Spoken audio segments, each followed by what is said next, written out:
দুনিয়ার প্রয়োজন আসলে সম্পদ দিয়ে কখনো পূরণ করা যাবে না। দুনিয়ার প্রয়োজন পূরণ করার জন্য একটা মন দরকার হয়, মন, যে মনটা ধনী হবে। মন আবার ধনী হয় কেমনে রে ভাই? মনের ধনী আবার কি?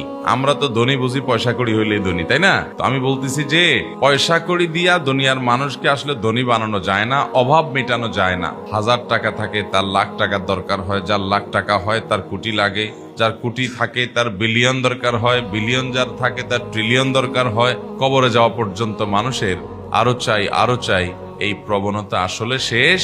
এই জন্য নবী করিম সাল্লাল্লাহু আলাইহি সাল্লাম বলেছেন, লাইসাল গিনা গিনান নাফস, লাইসাল গিনা বিকাসরাতিল আরদ ওয়ালাকিন্নাল গিনা গিনান নাফস।